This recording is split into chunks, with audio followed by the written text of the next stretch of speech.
In the 1950s, two brilliant Swedish cardiologists by the names of Dr. Ignat Edler and Dr. Carl Helmuth Hertz took a deeper look into radar technology to potentially use that technology to look inside of the human's body. Soon after they discovered they can use this technology to detect cancer and other fatal diseases within the body, and to detect multiple heartbeats within a woman's body, which are signs of a baby's.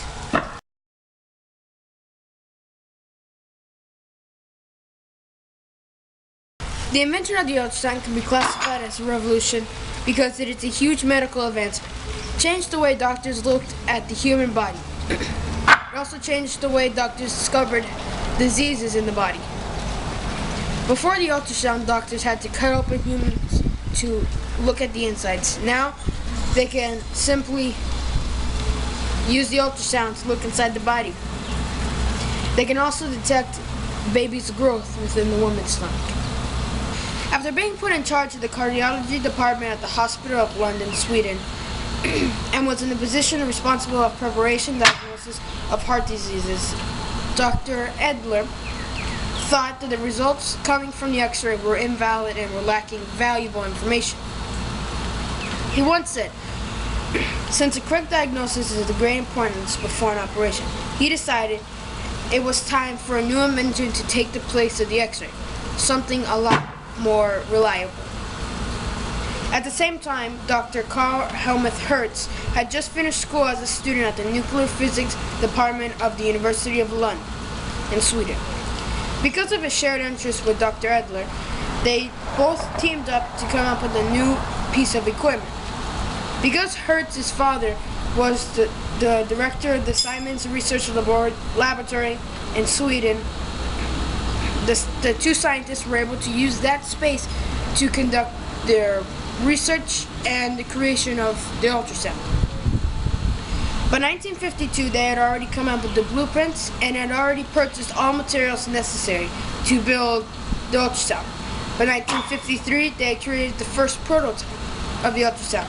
By 1955, they had collected enough data to prove that the ultrasound is more accurate than the X-ray, and to prove that the ultrasound alone can detect cancerous diseases and fatal diseases. They can also detect multiple heartbeats within the human body.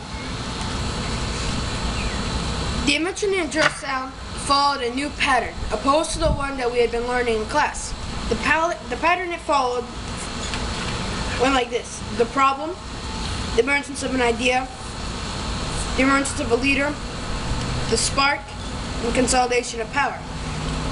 The reason it followed a new pattern is because in this revolution, no legal acts had been taking place, because the two doctors had the full support of the government, the full support of the University of Lund. In the 19th and 18th century, doctors were never able to check the health and progress of babies' growth within the stomach. This caused problems because babies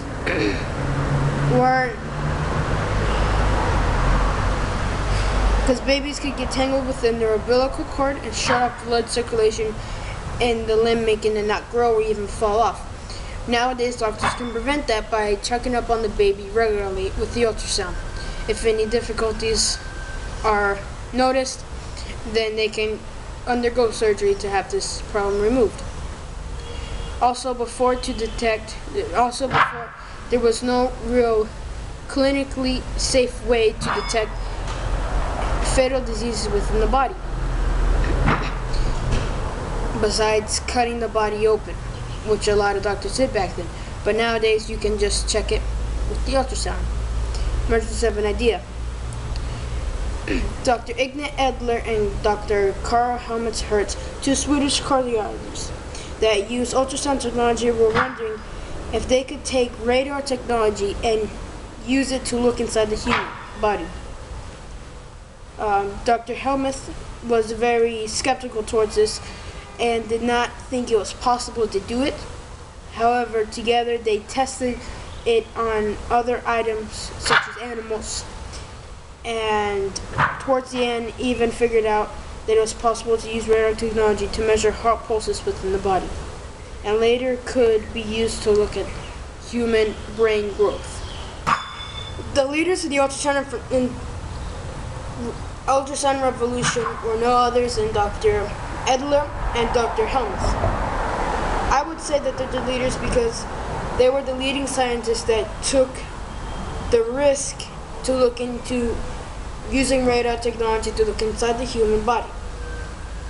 The spark of the invention of the ultrasound was in the 1940s during the Second World War, when the Germans and other countries had sonar and radar equipment on their ships. What would happen is that they would shoot sonar beams out to the water, and it would bounce off things and imprint an image on their screen.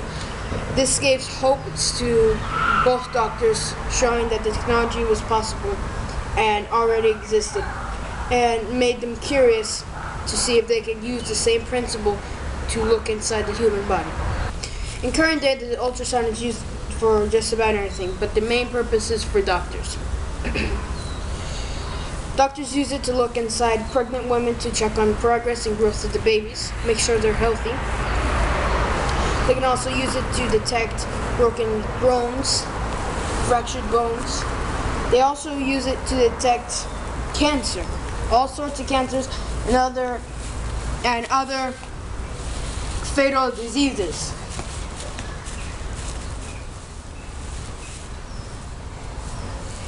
I think that all revolutions follow a similar outline to revolutions, however, they all differ. Some revolutions require more stages, some revolutions require less stages. It depends on the people and how they are organized.